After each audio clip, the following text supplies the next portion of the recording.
गठन हुआ है। पेगासस पर्दाफाश के सामने आने के 2 दिनों के भीतर फ्रांस में जांच शुरू हो गई।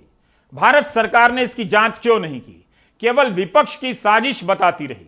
गोदी मीडिया और हिंदी अखबारों ने इसका कवरेज ही डिटेल में नहीं किया ताकि जनता कुछ समझ न सके। याचिकाकर्ता जगदीप चोकर ने कहा है कि क्या सरकार ने पेगासस स्पाईवेयर खरीदा था? अगर सरकार ने नहीं खरीदा था तब तो और भी यह गंभीर मामला बनता है। इसके होने की जानकारी सरकार में किस किस को थी? राष्ट्रीय सुरक्षा के नाम पर उन पत्रकारों के फोन की जासूसी नहीं कर सकते जिनकी रिपोर्ट और सवालों से सरकार को दिक्कत होती है। तब तो यह लोकतंत्र इंग्लिश में फिनिशे हो जाएगा।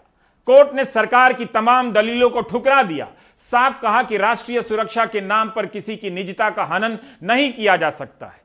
सुप्रीम कोर्ट ने कहा कि मई 2019 में व्हाट्सएप कंपनी ने पाया था कि उसके यूजर के फोन में पेगासस जासूसी सॉफ्टवेयर है। उस दौरान खबर आई थी कि कुछ भारतीय भी इससे प्रभावित हुए हैं।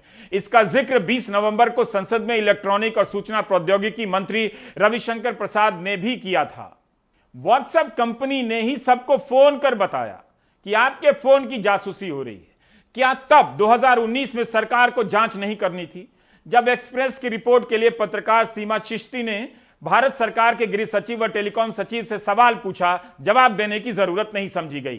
फैसले का शब्दशः अनुवाद मुश्किल है, लेकिन सार रूप में सुप्रीम कोर्ट ने कहा है कि अदालत ने जब याचिकाकर्ताओं के सामने कई आपत्तियां रखीं, तब कुछ और याचिकाएं आईं जिनमें कई ऐसे तथ्य सामने लाए गए जिन्हें खारिज नहीं किया जा सकता, जैसे प्रतिष्ठित सिटीजन लैब की रिपोर्ट, विशेषज्ञों के हलफनामे, दुनिया भर के समाचार संस्थानों में छपी खबरें, विदेशी सरकारों और कानूनी संस्थाओं की प्रतिक्रियाओं ने अदालत को यह सोचने के लिए मजबूर किया है कि यह मामला न्यायिक अधिकार के दायरे में आता है।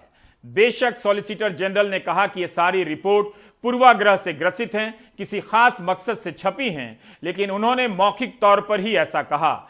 ऐसे मौखिक आरोपों से मामले को खारिज नहीं किया जा सकता। सुनिए तब रविशंकर प्रसाद ने किस दंभ से कहा था कि यह साजिश है। तो क्या भारत की राजनीति में कुछ लोग सुपारी एजेंट हैं क्या?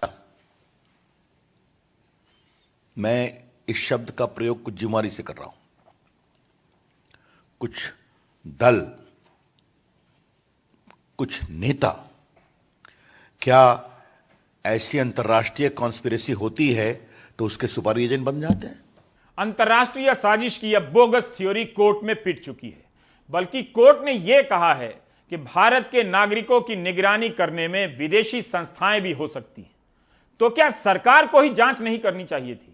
अदालत के अनुसार सरकार ने अपना स्टैंड साफ साफ नहीं रखा।